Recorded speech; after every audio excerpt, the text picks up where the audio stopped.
Paul Revere's Ride by Henry Wadsworth Longfellow. Listen, my children, and you shall hear of the midnight ride of Paul Revere. On the 18th of April in 75, hardly a man is now alive who remembers that famous day and year. He said to his friend, "If the British march by land or sea from the town tonight, hang a lantern aloft in the belfry arch of the North Church Tower as a signal light, one if by land, and two if by sea. And I on the opposite shore will be, ready to ride and spread the alarm through every Middlesex village and farm, for the country folk to be up and to arm." Then he said good night, and with muffled oars silently rowed to the Charlestown shore.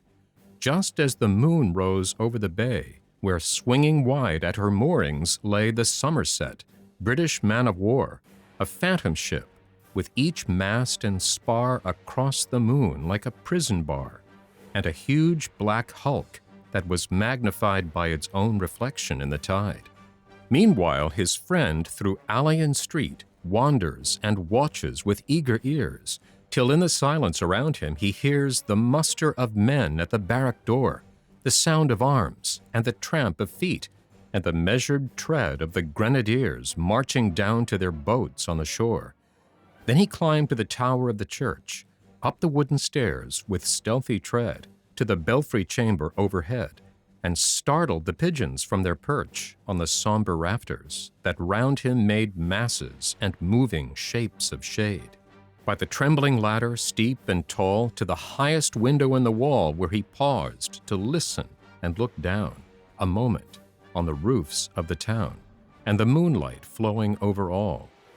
Beneath, in the churchyard, lay the dead, in their night encampment on the hill, wrapped in silence so deep and still that he could hear, like a sentinel's tread, the watchful night wind as it went creeping along from tent to tent, and seeming to whisper, "All is well." A moment only he feels the spell of the place and the hour, and the secret dread of the lonely belfry and the dead. For suddenly all his thoughts are bent on a shadowy something far away, where the river widens to meet the bay, a line of black that bends and floats on the rising tide like a bridge of boats. Meanwhile, impatient to mount and ride, booted and spurred, with a heavy stride on the opposite shore walked Paul Revere. Now he patted his horse's side. Now he gazed on the landscape far and near. Then impetuous stamped the earth, and turned and tightened his saddle girth. But mostly he watched with eager search the belfry tower of the old North Church as it rose above the graves on the hill, lonely and spectral and somber and still. And lo, as he looks on the belfry's height, a glimmer, and then a gleam of light. He springs to the saddle, the bridle he turns, but lingers and gazes, till full on his sight a second lamp in the belfry burns. A hurry of hoofs in a village street, a shape in the moonlight, a bulk in the dark, and beneath from the pebbles, in passing, a spark struck out by a steed that flies fearless and fleet. That was all, and yet, through the gloom and the light, the fate of a nation was riding that night, and the spark struck out by that steed in his flight kindled the land into flame with its heat. He has left the village and mounted the steep, and beneath him, tranquil and broad and deep, is the mystic, meeting the ocean tides, and under the alders that skirt its edge, now soft on the sand, now loud on the ledge, is heard the tramp of his steed as he rides. It was 12 by the village clock when he crossed the bridge into Medford town. He heard the crowing of the cock and the barking of the farmer's dog, and felt the damp of the river fog that rises when the sun goes down. It was 1 by the village clock when he galloped into Lexington. He saw the gilded weathercock swim in the moonlight as he passed, and the meeting-house windows, blank and bare, gaze at him with a spectral glare, as if they already stood aghast at the bloody work they would look upon. It was 2 by the village clock when he came to the bridge in Concord town. He heard the bleating of the flock and the twitter of birds among the trees, and felt the breath of the morning breeze blowing over the meadows brown.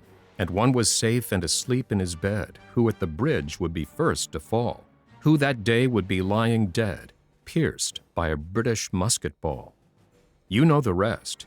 In the books you have read, how the British regulars fired and fled, how the farmers gave them ball for ball from behind each fence and farmyard wall, chasing the redcoats down the lane, then crossing the fields to emerge again under the trees at the turn of the road, and only pausing to fire and load. So through the night rode Paul Revere, and so through the night went his cry of alarm to every Middlesex village and farm, a cry of defiance and not of fear, a voice in the darkness, a knock at the door, and a word that shall echo forevermore. For, born on the night wind of the past, through all our history to the last, in the hour of darkness and peril and need, the people will waken and listen to hear the hurrying hoofbeats of that steed and the midnight message of Paul Revere.